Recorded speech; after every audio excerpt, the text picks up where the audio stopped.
Kurang dari 24 jam usai jasad korban Dina Oktaviani ditemukan, tim taktis Sangga Buana Polres Karawang dan Resmob Polda Jawa Barat menangkap pelaku Herianto hingga akhirnya dilimpahkan ke Polres Purwakarta.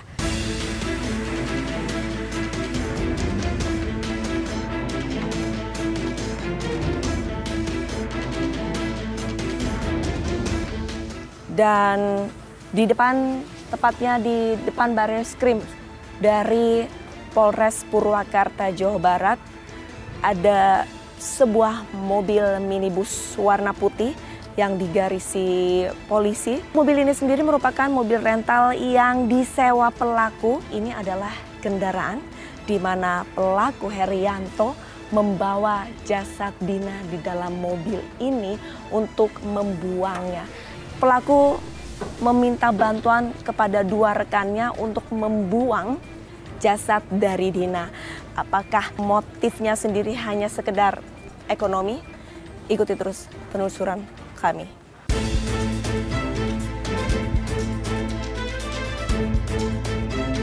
Pemirsa Newsfast, untuk mengetahui motif dan kronologi dari pembunuhan Dina Oktaviani, kita akan langsung berbincang dengan Kasat Reskrim dari Polres Purwakarta, ada AKP Uyun Sepul.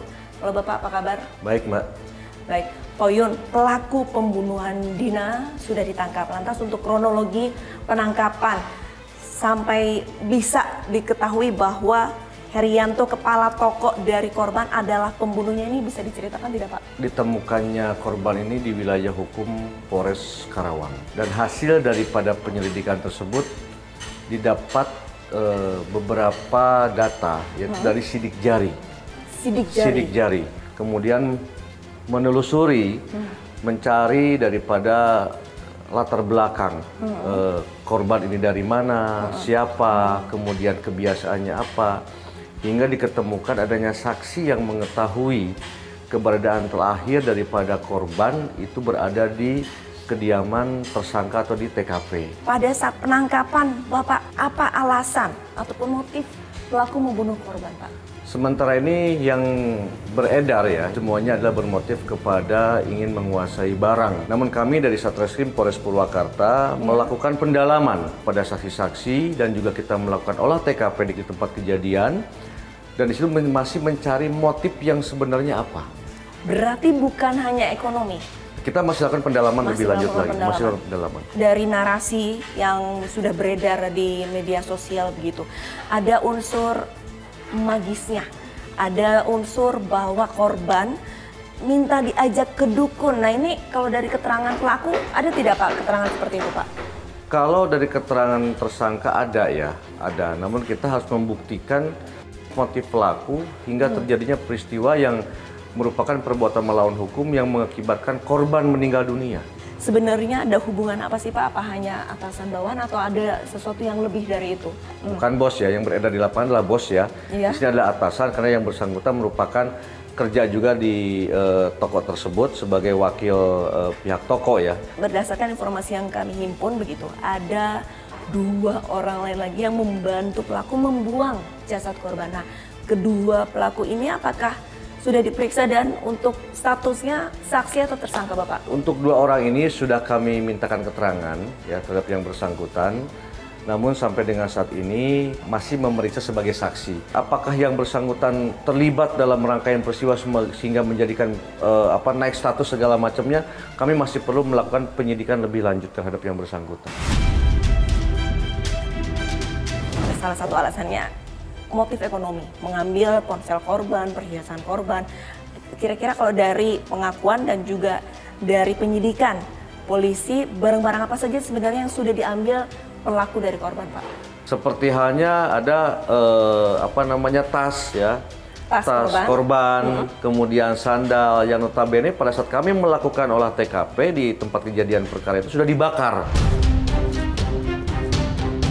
Berarti pelaku berupaya untuk menghilangkan jejak barang bukti yang merupakan milik korban. Ada juga mengenai lakban, sisa lakban yang digunakan untuk melilit kardus yang digunakan untuk membungkus, mempacking daripada korban. Berarti kalau untuk perhiasan dari pelaku sendiri Bapak, ataupun ponselnya gitu?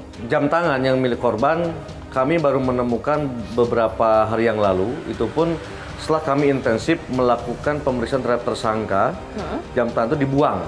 Kemudian ada barang-barang lain juga yang memang milik korban yang memang kami harus mencari. Ya, mencari khususnya barang-barang yang memang memiliki nilai ekonomi. Ya, seperti perhiasan gitu kan, anting dan yang lain-lainnya. Kami harus mencari keberadaan barang tersebut. Pelaku sudah berkeluarga, Pak. Pada saat eksekusi begitu. Diinformasikan kan eksekusi di rumah pelaku. Nah, ini anak ataupun istri dari pelaku ini apakah ada di rumah, Pak? Untuk keluarga daripada si tersangka ini memang pada saat tanggal 5 tersebut sedang tidak berada di TKP.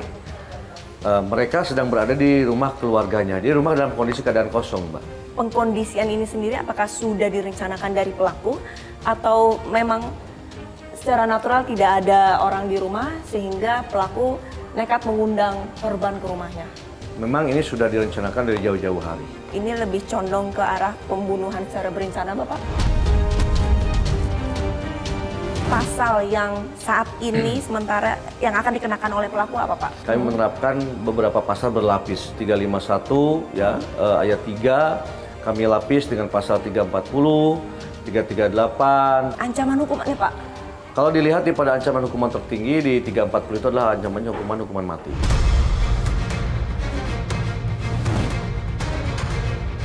Dia tuh emang orangnya agak tertutup sebenarnya. Jadi apa-apa tuh dia tuh ditelan sendiri. Sama saya juga nggak terbuka yang kayak gimana-gimana. Lahir batin saya minta maaf atas semua kesalahan anak saya pribadi. Saya minta maaf.